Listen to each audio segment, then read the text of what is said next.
Magandang araw sa inyong lahat mga palangga. Welcome back to my channel, The MJ's Vlog. Thank you so much. Mga team abroad, team Pilipinas, team seniors, team bahay, magandang araw sa inyong lahat. Hello!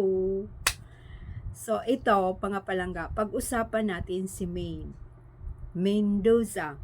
So, di ba mga palangga,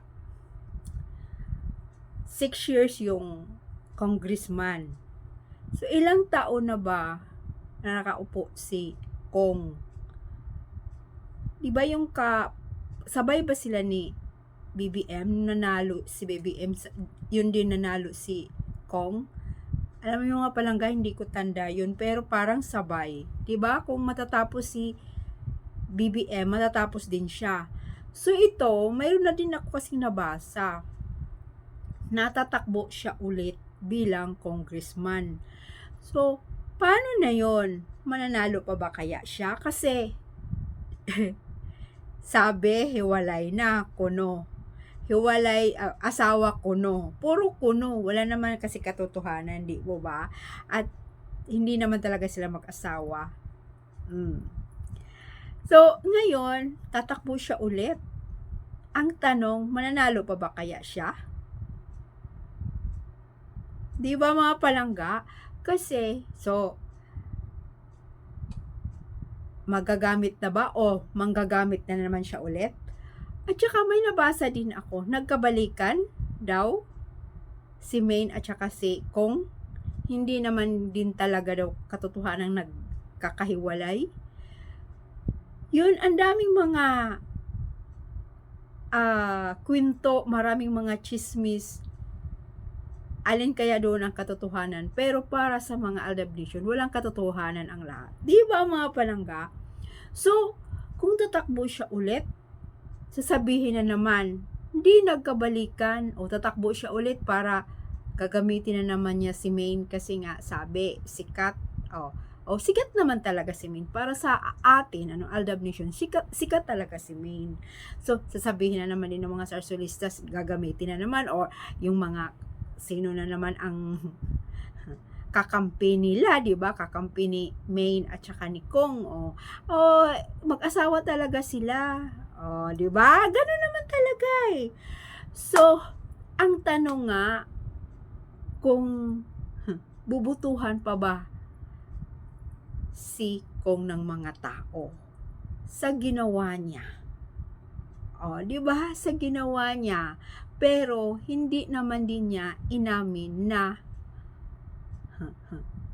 nabigyan siya or nakakuha siya sa flood control na yung pera. Hindi niya inamin dahil, di ba, nagsasalita din si Maine na yun na nga, yung asawa niya kuno walang ginagawa na na nagnakaw ng pera ng bayan. Di ba? Nagpo-post siya doon na malinis yung kanyang asawa kuno. So hiwalay na, tapos magkabalikan kuno dahil eleksyon. Paniwalaan pa ba yan ng mga tao? Talaga naman wala rin naman talagang usok na maitago. Diba? Lalabas at lalabas rin yan ang tunay na katotohanan talaga. Ang tunay kung talagang mag-asawa sila at hindi. Yun lang po.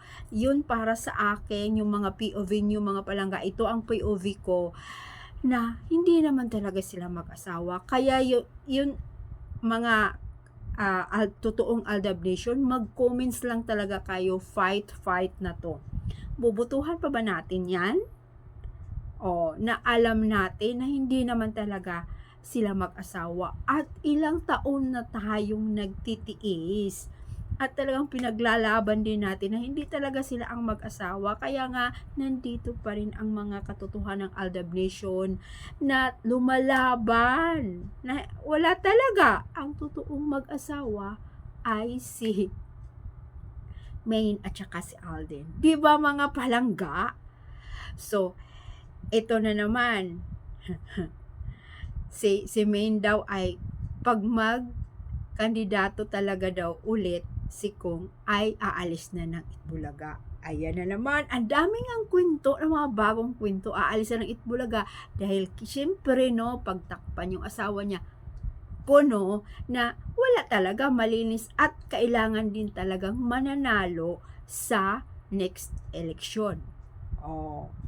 At saka diba, sabi pa nga, hindi talaga sila naghiwalay kasi sobrang tahimik ni Maine. Hindi na siya nagsasalita na tahimik siya, hindi na niya binabanggit si Kong pagkatapos ng kanila, yung pagkatapos ng birthday ni Maine. Yun talaga ang pinagdidiinan ng mga hindi mo maintindihan kung mga reporters ba yon or mga sarswilistas or mga tauhan ni yun na nga kabilang kampo. Diba ang gulo na nga, ginugulo ang mga utak ng mga fans. At syempre yung alam nyo yung mga palabas na ganun, para yan sa mga Aldab Nation din. Isa na rin yun. Diba? Kasi ang mga puntirya ng mga sarswilistas na yan, mga Aldab Nation, gusto rin nilang manahimik din tayo na mawala na yung Aldab. Yun eh. Kaya nga tinutuloy-tuloy nila yung mga balitang at mga balitang walang kabuluhan, walang katotohanan dahil yan sa mga Aldab Nation at gustong alisin at mawawala na sa kanila yon. Oh. Tsaka alam din naman yan ng dalawa. Diba mga palangga na na talagang hindi na nga tayo pinapasalamatan. Syempre na nga kasi kasama rin yun sa kanilang syempre journey bilang silang mga artista na talagang walain na tayo, pero hindi tayo talaga nawawala ng pag-asa dahil ay nako, alam din naman nila ng mag-asawa na nandito pa rin ang mga totoong Aldab Nation na sumubaybay at sumusuporta sa kanila mga palangga, di ba? Kaya nga, yun ang palabas nila na talagang nagkakabalikan or hindi naghiwalay dahil daw ay kakandidato ulit. Kaya yun, ang dami pa mga palangga, kaya susubaybayan natin, kaya mag-comments lang kayo kung talagang katotohanan na naman kaya kung magre-renew or kumakandidato na naman ulit bilang congressman dahil alam nyo mga palangga, ang dami daw nagawa sa kanyang lugar ni Kung dito sa Quezon City. Ay, nako, ang dami daw siyang nagawa at mabait daw, makatao daw si Kung sa kanyang mga aliado o sa kanyang mga tauhan sa kanyang lugar. Kailangan daw ng mga tao si Kung sa kanilang lugar. Mag-comments lang kayo. Kaya thank you so much. Susubaybayan natin mga palangga. Bye!